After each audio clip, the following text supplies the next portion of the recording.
Welcome to competitive exams. आज हम Rhiannon Martin का चैप्टर नंबर 18 स्टार्ट कर रहे हैं, जिसका टाइटल है रिलेटिव प्रोनाउंस। प्रोनाउंस में जो सबसे इम्पॉर्टेंट टाइप है प्रोनाउंस की, वो रिलेटिव प्रोनाउंस है और इसके यूज़ में अक्सर गलती करते हैं स्टूडेंट्स।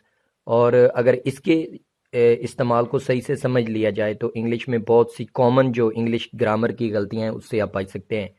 उसके अलावा अगर आप इस चैनल पे फर्स्ट टाइम हैं तो चैनल में पहले जो 17 चैप्टर्स हैं रैनन मार्टिन के, वो भी अपलोड हो चुके हैं। उनका लिंक मैं इसी वीडियो की डिस्क्रिप्शन में डाल दूंगा। तो चलें जी, चैप्टर नंबर 18 स्टार्ट करते हैं, रिलेटिव प्रोनाउंस।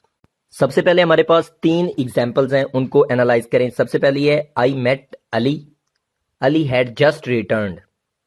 दूसरी है I have found the pen, I lost the pen. और तीसरी है here is the book, you lent me the book. अब इन्हीं जुमलों को हम एक और तरह से, एक और वे में, एक और तरीके में दोबारा से रीआइटरेट करते हैं, लेकिन डिफरेंट मेथडोलॉजी के थ्रू। तो पहला हमारा जो है उसको हम कन्वर्ट करते हैं I met Ali who had just return. Second है I have found the pen which I lost. तीसरा है here is the book that you lent me, that you lent me. अब पहले एग्जाम्पल नंबर 1 को अगर हम देखें, एनालाइज करें, तो उसमें पहला जो ऊपर हमने एग्जाम्पल पढ़ी है वो आई मेट अली अलहदा से है और फिर से लिखा हुआ है फुल स्टॉप के बाद अली हैड जस्ट रिटर्न। तो यहाँ पे एक तो अली बार बार रिपीट हो रहा है।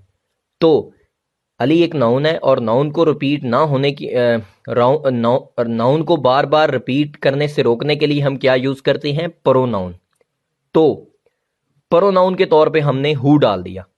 अब 2 सेंटेंस से ऊपर वाली जो एग्जांपल है I met Ali, Ali had just returned, इसको अगर हम गौर से देखें तो ये 2 फुल स्टॉप के बाद एक अलहदा से 2 सेंटेंस की फॉर्म, 2 फ्रेजेस की फॉर्म शक्ल इख्तियार कर गया है ये। तो इसको 2 फ्रेजेस को या एक लेंथी सेंटेंस को जब हम कनेक्ट करते हैं एक ही सेंटेंस में 2 पार्ट्स ऑफ सेंटेंस को, तो थ्रू कंजंक्शन कनेक्ट करते हैं। कंजंक्शन से आते हैं एंड, बट, एटसेट्रा, इस तरह के जो वर्ड्स हैं। तो यहाँ पे जो हु है वो 2 काम कर रहा है। एक तो एज अ प्रोनाउन आ रहा है कि अली को रिपीट नहीं होने दे रहा कि I met Ali, Ali had just return. अब दोबारा अली लगाने की बजाय हमने हु लगा दिया। हु का मतलब भी अली ही है कि I met Ali who had just return. एक तो प्रोनाउन का काम हो गया और दूसरा काम ये है कि ये कंजंक्शन का काम कर रहा है कि ये 2 फ्रेजेस को इकट्ठा करके एक ही सेंटेंस में ढाल रहा है कि आई मेट अली और अली हैड जस्ट रिटर्न को इकट्ठा किया और I met Ali who had just return की फॉर्म में एक ही सेंटेंस बन गया और उसका मतलब भी वही है जो ऊपर वाली एग्जांपल में है। तो यहाँ पे हम कह सकते हैं कि हु जो है वो एज अ प्रोनाउन भी यूज हुआ है और हु जो वर्ड है वो एज अ कंजंक्शन भी यूज हुआ है। तो उसके दोनों यूजेस को देखते हुए हम हु को कंजंक्टिव प्रोनाउन कह सकते हैं, लेकिन हम इन कंजंक्टिव प्रोनाउंस को रिलेटिव प्रोनाउन कहते हैं। तो यहाँ पे रिलेटिव प्रोनाउन की डेफिनेशन मुकम्मल होती है कि एक ऐसा वर्ड जो एज अ प्रोनाउन भी इस्तेमाल हो रहा हो और एज अ कंजंक्शन भी इस्तेमाल हो रहा हो, कि वो एक प्रोनाउन का काम भी कर रहा हो और एक कंजंक्शन का काम भी कर रहा हो, उसे हम रिलेटिव प्रोनाउन कहते हैं। और जिस नाउन या प्रोनाउन को वो रेफर कर रहा हो वो वर्ड, लाइक हमने नाउन या प्रोनाउन की जगह पे जो भी रिलेटिव प्रोनाउन लगाना है, नाउन की जगह पे जो भी हमने रिलेटिव प्रोनाउन लगाना है, उस नाउन को हम एंटीसीडेंट कहते हैं। कि जिस नाउन की जगह पे हम रिलेटिव प्रोनाउन लगाएंगे उस नाउन को एंटीसीडेंट कहते हैं। तो हमारी जो एग्जांपल है अली वाली, तो उसमें एंटीसीडेंट अली ही है। अली की जगह पे हमने रिलेटिव प्रोनाउन हु का इस्तेमाल किया है।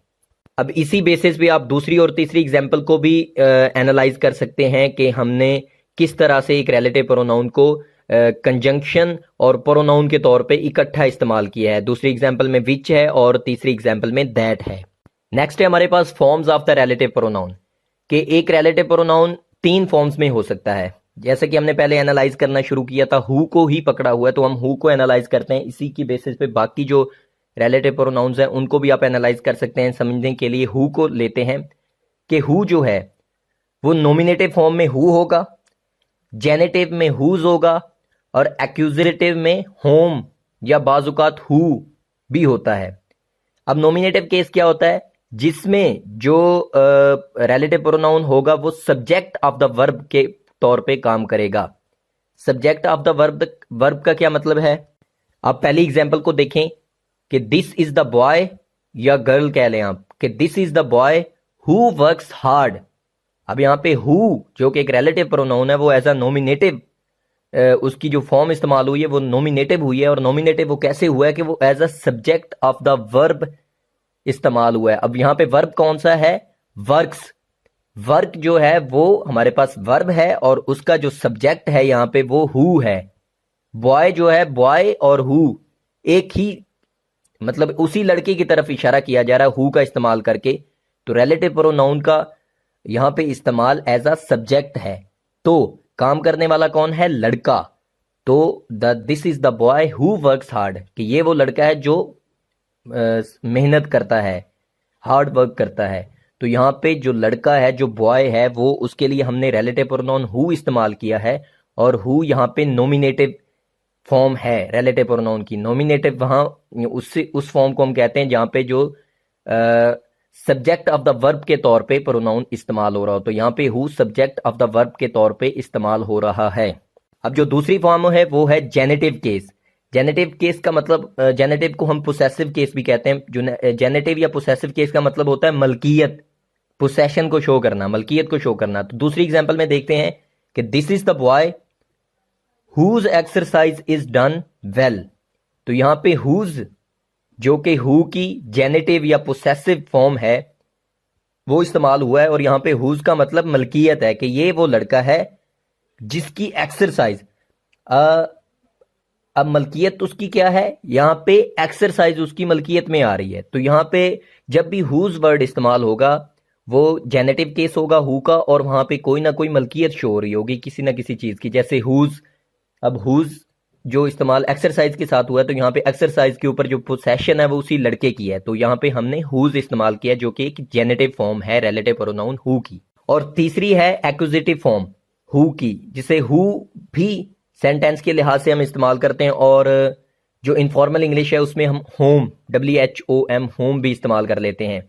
तो होम जो है वो एक्यूजेटिव केस है। होम एक्यूजेटिव केस कौन सा होता है, जहां पे जो प्रोनाउन होगा वो ऑब्जेक्ट ऑफ द वर्ब के तौर पे काम करेगा। नॉमिनेटिव में सब्जेक्ट ऑफ द वर्ब और एक्यूजेटिव में object of the verb. Object of the verb का क्या मतलब है कि जिस पे काम हो रहा है। एक सेंटेंस में हम दो सेंसेस बनाते हैं ना, कि एक काम करने वाला सब्जेक्ट और जिस पे काम हो रहा है उसे कह देते हैं ऑब्जेक्ट। एक नॉर्मल सी परसेप्शन है हमारी। तो यहाँ पे एक्यूजेटिव का मतलब है जिस पे काम हो रहा है, और इन टेक्निकल टर्म्स आप कहें तो उसका मतलब है ऑब्जेक्ट ऑफ द वर्ब। तो तीसरी एग्जांपल देखें, हम समझते हैं this is the boy home या हु ऑल प्रेज। यहाँ पे होम लगाते हैं, this is the boy home all praise, कि ये वो लड़का है जिसकी सब तारीफ करते हैं। तो यहाँ पे होम बॉय की तरफ ही रेफर हो रहा है, बॉय को ही होम कहा जा रहा है। बॉय के लिए जो प्रोनाउन, रिलेटिव प्रोनाउन इस्तेमाल है वो होम हुआ है, और यहाँ पे होम का मतलब लड़का ही है, कि this is the boy home all praise. अब प्रेज यहाँ पे वो है वर्ब है, और होम लड़का वो ऑब्जेक्ट है। तो प्रेज का जो ऑब्जेक्ट है कि जिस पे काम हो रहा है, या मतलब यहाँ पे जिसकी तारीफ हो रही है वो लड़का है, और लड़के के लिए हमने जो रिलेटिव प्रोनाउन इस्तेमाल किया है वो होम इस्तेमाल किया है। तो ये तीनों फॉर्म्स हैं। आई होप आपको क्लियरली अंडरस्टैंडिंग होगी इन तीनों फॉर्म्स की। यहाँ पे एक छोटी सी बात नोट करने की वो ये है कि ये सिंगुलर और प्लूरल, मैस्कुलिन और फेमिनिन के वाहिद जमा और मुज़क्कर मुअन्नस के लिए सेम ही फॉर्म्स हैं। कि आप जैसे कि वो एग्जांपल में हमने साथ में ब्रैकेट में और गर्ल लिखा हुआ है, जिसका मतलब है या लड़की, के बॉय की जगह पे गर्ल भी हम कर सकते हैं, तो फिर भी हु ही आएगा। तो मैस्कुलिन मतलब कि मेल रिलेटेड सेक्स हो बॉय हो, या फेमिनिन फीमेल रिलेटेड सेक्स हो गर्ल हो, तो हु ही आएगा। तो फॉर्म सेम है मैस्कुलिन और फेमिनिन के लिए भी, और सिंगुलर और प्लूरल के लिए भी। कि अगर हम फॉर एग्जांपल पहले एग्जांपल को प्लूरल करें तो these are the boys who works hard, तो these are the boys more than one हो गए, तो प्लूरल फॉर्म होगी, लेकिन उसके लिए जो रिलेटिव प्रोनाउन है वो हु ही रहेगा। तो कहने का मतलब ये है कि सिंगुलर और प्लूरल फॉर्म हो, चाहे मैस्कुलिन और फेमिनिन जेंडर हो, सेम ही फॉर्म्स होंगी। ये नोट करने की बात है यहाँ पे। नेक्स्ट है हमारे पास same forms for the nominative and accusative cases. अब यहाँ पे एक हमारे पास रिलेटिव प्रोनाउन है विच, WHICH, विच। ये जो है रिलेटिव प्रोनाउन विच है, इसकी जो एक्यूजेटिव और नोमिनेटिव फॉर्म सेम है। जैसे कि हमने पीछे पहली एग्जांपल में देखा था कि हु की एक्यूजेटिव, नोमिनेटिव और जेनेटिव जो फॉर्म थी वो डिफरेंट थी, लेकिन जो विच है रिलेटिव प्रोनाउन, उसकी नोमिनेटिव और एक्यूजेटिव फॉर्म्स सेम है, जबकि उसकी जेनेटिव फॉर्म या पोसेसिव फॉर्म जिसे हम कहते हैं वो एग्जिस्ट ही नहीं करती। तो यहाँ पे एग्जाम्पल से अंडरस्टैंड करते हैं। पहली एग्जाम्पल है this is the house which belongs to my uncle. यहाँ पे जो विच है रिलेटिव प्रोनाउन वो एज अ नोमिनेटिव फॉर्म उसकी इस्तेमाल हुई है। नोमिनेटिव का हमने पहले डिटेल में पढ़ लिया कि nominative subject of the verb है, तो यहाँ पे वर्ब बिलोंग है और उसका जो सब्जेक्ट है वो विच है, तो विच यहाँ पे एज अ नोमिनेटिव इस्तेमाल हो रहा है। और दूसरी एग्जाम्पल अगर हम देखें, the house which my uncle built cost him $5 million। अब यहाँ पे जो विच वर्ड इस्तेमाल हुआ है दूसरी एग्जाम्पल में, ये as a object of the verb इस्तेमाल हुआ है और यहाँ पे एक्यूजेटिव फॉर्म है विच की, लेकिन है सेम ही। पहली एग्जाम्पल में भी विच ही था और दूसरी एग्जाम्पल में भी विच ही है। तो यहाँ पे ये पहली एग्जाम्पल में subject of the verb, verb हमारे पास बिलोंग था और सब्जेक्ट विच था। अब दूसरी में object of the verb, verb हमारे पास बिल्ड है जिसकी यहाँ पे थर्ड फॉर्म इस्तेमाल हुई है built. The house which my uncle built cost him, second form इस्तेमाल हुई है। तो बिल्ड हमारे पास एग्जैक्ट वर्ब है और उसका जो ऑब्जेक्ट है, मतलब जिस पे काम हुआ, जो बना, वो हमारे पास हाउस है, जिसके लिए हमने रिलेटिव प्रोनाउन विच इस्तेमाल किया है। तो पहली में सब्जेक्ट ऑफ द वर्ब, दूसरी में ऑब्जेक्ट ऑफ द वर्ब, लेकिन फॉर्म सेम ही है। पहली में एज अ नोमिनेटिव फॉर्म, दूसरी में एज ए एक्यूजेटिव फॉर्म, लेकिन इस्तेमाल दोनों में विच ही हो रहा है, उसकी फॉर्म सेम ही है। जबकि विच की जेनेटिव फॉर्म या पोसेसिव फॉर्म एग्जिस्ट नहीं करती, लेकिन एक्सेप्शनली बाज केसेस में हम एज अ सब्स्टिट्यूट, मुतबादल के तौर पे हुज को इस्तेमाल कर लेते हैं, जिसका मतलब ऑफ विच होता है कि पोसेशन को शो करने के लिए। एग्जाम्पल से अंडरस्टैंड करते हैं, a triangle whose 3 sides are equal is called an equilateral triangle.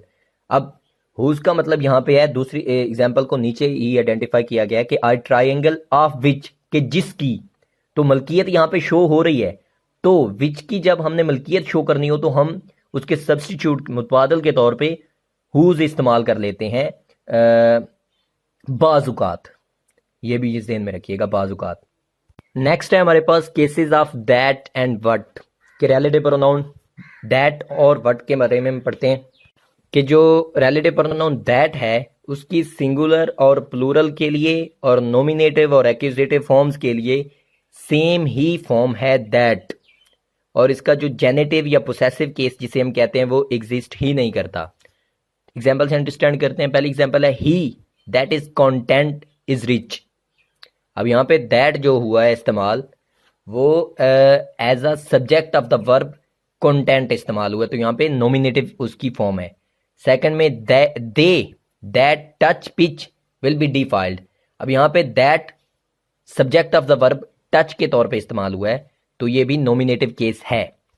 तो दैट यहाँ दोनों में नोमिनेटिव केस है, लेकिन यहाँ पे पहली एग्जाम्पल में ही के साथ हुआ है तो वहां पे सिंगुलर था केस। अब दूसरी एग्जाम्पल में दे के साथ दैट आ रहा है तो यहाँ पे प्लूरल है। अब नोट करने की बात है कि वहां पे भी दैट ही था और यहाँ पे भी दैट है। वहां पे सिंगुलर था, फिर भी दैट, यहाँ पे प्लूरल है, फिर भी दैट। और तीसरी एग्जाम्पल में फॉर्म ही चेंज हो रही है, एक्यूजेटिव फॉर्म आ रही है, object of the verb. Verb यहाँ पे है लाइक, पसंद करना, take anything that you like, कि वो जो चीज आपको पसंद है आप ले जाएं। तो यहाँ पे दैट जो है वो as a object of the verb है, तो यहाँ पे केस जो है एक्यूजेटिव है। तो एक्यूजेटिव केस हो चाहे नोमिनेटिव केस हो और सिंगुलर हो चाहे प्लूरल हो, दैट ही रहेगा। और इसका जो जेनेटिव या पोसेसिव केस है, मलकियत शो करने का वाला, वो है ही नहीं, होता ही नहीं। तो दैट हमेशा सिंगुलर, प्लूरल, नोमिनेटिव, एक्यूजेटिव, हर केस में दैट ही है, उसकी कोई डिफरेंट फॉर्म नहीं है। सिमिलरली हमारा जो दूसरा रिलेटिव प्रोनाउन वट है, उसकी सिंगुलर फॉर्म एग्जिस्ट करती है, प्लूरल है ही नहीं, और उसकी भी नोमिनेटिव और एक्यूजेटिव फॉर्म्स में जो नोमिनेटिव और जो एक्यूजेटिव फॉर्म्स उसकी सेम ही हैं। एग्जाम्पल देखते हैं, what has happened is not clear. यहाँ पे सेंस देखनी है, सिंगुलर है। और दूसरी ही फेल्ड, ही से पता चल गया कि singular, he failed in what he attempted. तो यहाँ पे एक तो केस है कि सिंगुलर में इस्तेमाल होगा ये, प्लूरल इसका केस होता ही नहीं। और दूसरा साथ में ये नॉमिनेटिव और accusative, what has happened is not clear. पहला आप देखें what as a accusative case है, और दूसरा व्हाट जो है वो एज अ नॉमिनेटिव केस है। तो नॉमिनेटिव केस हो चाहे एक्यूजेटिव केस हो, व्हाट जो है व्हाट ही रहेगा। इसके नॉमिनेटिव और एक्यूजेटिव फॉर्म्स सेम है। नेक्स्ट है uses of the relative pronouns. अब यहाँ पे हम डिफरेंट रिलेटिव प्रोनाउंस के इस्तेमाल पढ़ेंगे। तो पहला जो रिलेटिव प्रोनाउन इंतहाई इंपॉर्टेंट वो हमारे पास है हु। तो हु जो है वो आमतौर पर पर्सन्स, अशखास, या यूं कह लें कि ह्यूमन बीइंग्स के लिए, इंसानों के लिए इस्तेमाल होता है आमतौर पर। और ये सिंगुलर या प्लूरल नाउन के लिए इस्तेमाल हो सकता है। इसकी दोनों फॉर्म्स होती हैं। तो एग्जांपल से देखते हैं हम। पहली एग्जांपल है the man who is honest is trusted. तो यहाँ पे क्या है, सिंगुलर केस है, और मैन है, आदमी है, तो इंसानों के लिए इस्तेमाल होता है हु। दूसरा है he who hesitates is lost, कि वो जो हिचकिचाता है वो हारता है। तो यहाँ पे भी ही एक तो सिंगुलर है, और दूसरा किसी न किसी पर्सन यानी कि किसी शख्स की तरफ इशारा है जो कि एक ह्यूमन बीइंग है। तो एक तो ये है कि ये ह्यूमन बीइंग्स के लिए, पर्सन्स के लिए इस्तेमाल होता है हु इन जनरल, और इसकी सिंगुलर और प्लूरल फॉर्म्स दोनों एग्जिस्ट करती हैं। तीसरी एग्जांपल में इसकी प्लूरल फॉर्म है they never fail who die in a great cause. तो दे यहाँ पे हमें बता रहा है कि ये प्लूरल फॉर्म है। तो पढ़ा पहले हुए हमने इसके बारे में कि फॉर्म इसकी प्लूरल और सिंगुलर में सेम ही होती है। तो हु ही रहेगा, चाहे दे आए या ही आए पीछे। तो यहाँ पे नोट करने की एक छोटी सी बात है, वो ये है कि हुज, जो कि हु का पोसेसिव केस है, वो इस रूल से बाहर निकल जाता है कि ये सिर्फ पर्सन्स के लिए इस्तेमाल होगा, कि ह्यूमन बीइंग्स के लिए इस्तेमाल होगा। वो वहाँ पे एनिमल्स के लिए भी हो सकता है और बेजान चीज़ों के लिए भी इस्तेमाल हो सकता है। लाइक एग्जाम्पल है हमारे पास the sun whose rays give life to the earth is regarded by some people as a god.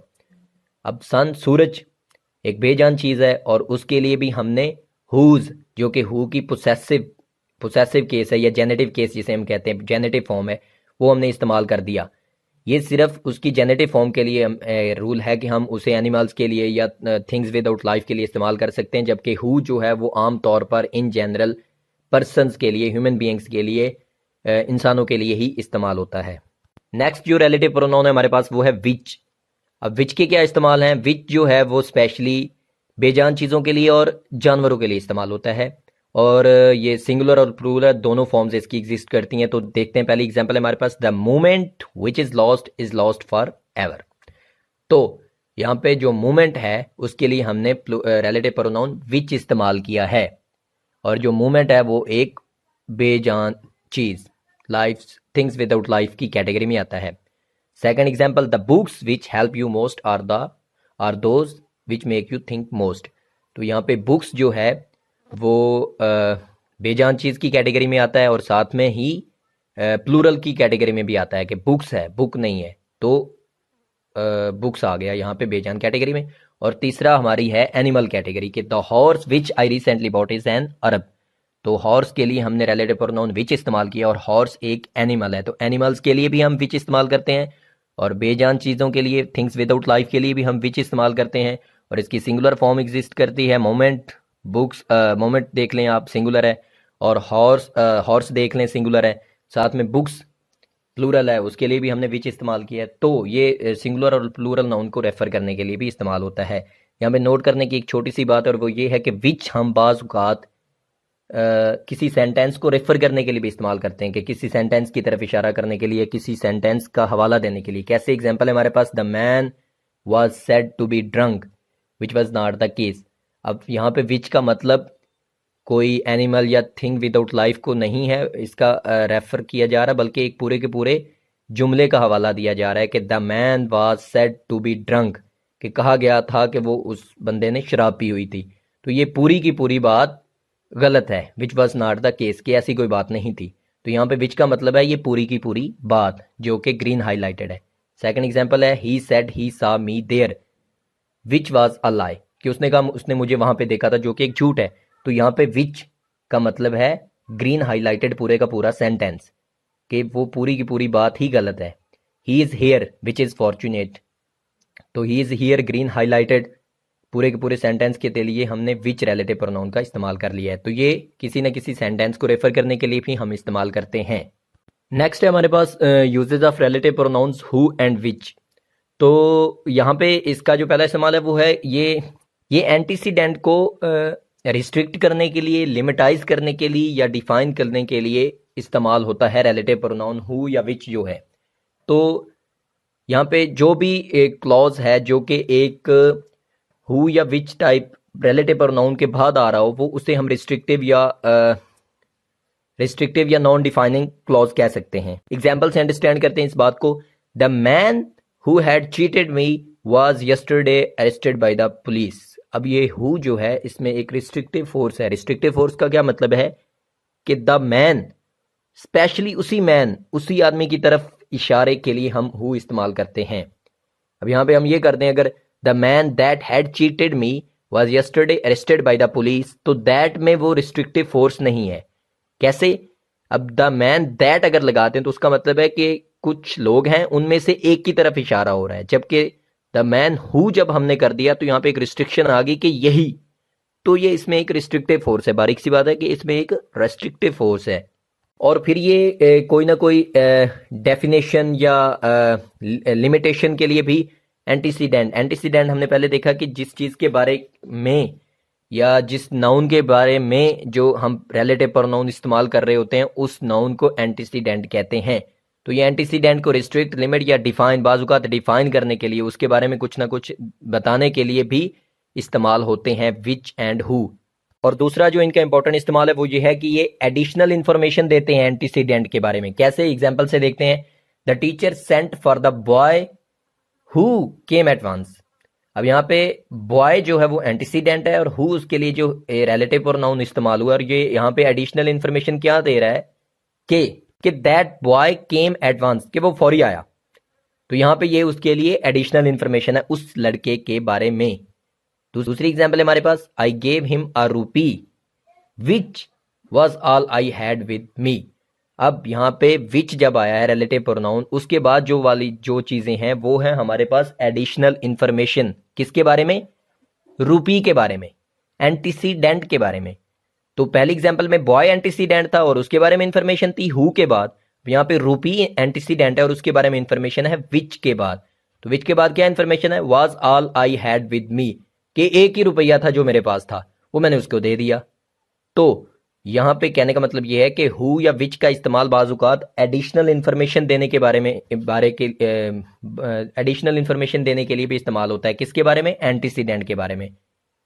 अब यहाँ पे नोट करने की एक छोटी सी बात है, वो ये है कि नॉन डिफाइनिंग जो क्लॉजेज होते हैं उसको मेन क्लॉज से हम अलहदा करने के लिए कॉमा का इस्तेमाल करते हैं। एग्जाम्पल देखते हैं।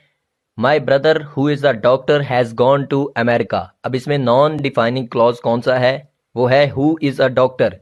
अब अगर हु इज़ अ डॉक्टर को हम अलहदा से लिखें तो वो एक नॉन डिफाइनिंग क्लॉज है, उसमें नहीं पता कि डॉक्टर है कौन। तो क्लॉज की जो डेफिनेशन है वो ये है कि उसमें आपको सब्जेक्ट और प्रेडिकेट की मुकम्मल इंफॉर्मेशन मिलती है, कि उसमें सब्जेक्ट और प्रेडिकेट दोनों होते हैं। तो यहाँ पे हु इज़ अ डॉक्टर, इसमें जो सब्जेक्ट है वो एम्बिग्यूअस है कि मुबहिम है, उसके बारे में हमें कुछ क्लियरेंस नहीं। तो ये यहाँ पे नॉन डिफाइनिंग क्लॉज हो गया। तो नॉन डिफाइनिंग क्लॉज को हम सेपरेट करते हैं मेन क्लॉज से थ्रू कॉमास। तो मेन क्लॉज हमारा क्या है? My brother has gone to America. अब ये है मेन क्लॉज। तो उसमें जो हमने नॉन डिफाइनिंग क्लॉज घुसेड़ रखा है उसको थ्रू कॉमास घुसेड़ना है, ना कि ऐसे ही डाल देना, वो फिर सेंटेंस की जो सेंस है उसको खराब करता है। नेक्स्ट है usages of relative pronoun that, कि दैट के इस्तेमाल क्या है? तो दैट के इस्तेमाल हैं वो पर्सन्स के लिए भी इस्तेमाल होता है और थिंग्स के लिए भी, दोनों के लिए इस्तेमाल होता है। और इसकी सिंगुलर फॉर्म भी होती है और प्लूरल भी। एग्जाम्पल देखते हैं। I know the house that he lives in. तो यहाँ पे कौन कौन सी कंडीशंस आ गई कि एक तो ये हाउस है वो सिंगुलर है, और साथ में जो हाउस है वो थिंग है, थिंग की कैटेगरी में आता है, पर्सन्स की नहीं। दूसरी एग्जाम्पल है I have lost the watch that you gave me. तो वॉच यहाँ पे एक तो सिंगुलर है और दूसरा वॉच जो है वो थिंग्स की कैटेगरी में आता है, बेजान चीज़ों की कैटेगरी में भी आता है। और तीसरी एग्जाम्पल है he that is not with me is against me. अब यहाँ पे ही जो है उसका मतलब है कोई ना कोई पर्सन। तो एक तो ये पर्सन्स की कैटेगरी में आता है और दूसरा ही यहाँ पे फिर से सिंगुलर के लिए ही आ रहा है। तो यहाँ पे दैट जो है वो पर्सन्स के लिए भी इस्तेमाल होता है और थिंग्स के लिए भी। और यहाँ पे एक छोटी सी बात नोट करने की वो ये है कि जो दैट है वो जेनेटिव केस नहीं रखता, उसका कोई जेनेटिव या पोसेसिव केस नहीं होता। और ये हमेशा आपने नोट किया होगा कि डिफाइनिंग क्लॉजेस जो होते हैं जिसमें जो एंटीसीडेंट होता है उसको रिस्ट्रिक्ट किया गया होता है या लिमिट किया गया होता है या उसकी कोई ना कोई डेफिनेशन की गई होती है, उसमें दैट का इस्तेमाल आपको नजर आएगा। अब यहाँ पे नोट करने की एक इंपॉर्टेंट बात है वो ये है कि जो दैट रिलेटिव प्रोनाउन दैट जो है उसमें एक रेस्ट्रिक्टिव फोर्स पाई जाती है और उसको हम हु या विच की जगह पे इस्तेमाल नहीं कर सकते। एग्जाम्पल से अंडरस्टैंड करते हैं। एग्जाम्पल है my mother that is a teacher is 50 years old. अब यहाँ पे क्या है, एक रिस्ट्रिक्टिव फोर्स है कि दैट एक रिस्ट्रिक्टिव फोर्स रखता है। कैसे, यहाँ पे हम अगर कह दें कि my mother who is a teacher is 50 years old, तो हु का इस्तेमाल जो है वो यहाँ पे है मुनासिब, यहाँ पे दैट का इस्तेमाल मुनासिब नहीं। क्यों? क्योंकि दैट का मतलब है किसी एक ग्रुप में से एक की तरफ इशारा। जैसे my mother that is a teacher is 50 years old, इसकी जो सेंस है वो ये बनती है कि माई मदर के I have more than one mothers, तो उसमें से ये जो मदर है मेरी वो टीचर हैं और उनकी उम्र जो है वो 50 साल है। तो ये वाली एक सेंस आती है जो कि एक एम्बिगुअस सेंस है, तो उसको अवॉइड करने के लिए हम हु इस्तेमाल करते हैं।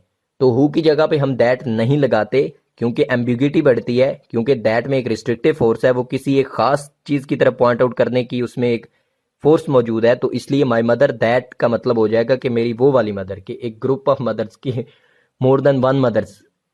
तो ये वाली एक अजीब सी सेंस बनती है। लेकिन दैट हम कहाँ पे इस्तेमाल करते हैं कि मोर देन वन सिस्टर्स आपकी हो सकती हैं। तो आप कह सकते हैं कि my sister that has been adopted by my uncle is ill, कि सिस्टर्स तो मोर देन वन होती हैं, मदर तो नहीं हो सकती ना, फादर तो नहीं हो सकता ना। तो आप कह सकते हैं कि my sister that has been adopted. अब यहाँ पे दैट जो है वो रिस्ट्रिक्टिव फोर्स भी रखता है, तो उसका इस्तेमाल गलत नहीं कि एक सिस्टर, एक खास बहन की तरफ इशारा है कि मेरी वो वाली सिस्टर जो कि अडॉप्ट की गई थी मेरे अंकल की तरफ से, वो बीमार है। तो कहने का मतलब है दैट में एक रिस्ट्रिक्टिव फोर्स है और उसको हम हु और विच की जगह पे इस्तेमाल नहीं करेंगे। तो यहाँ पे हम चैप्टर नंबर 18 का पार्ट 1 क्लोज करते हैं। पार्ट 2 के लिए ट्यून्ड रहें, बहुत जल्द अपलोड होगा इंशाल्लाह।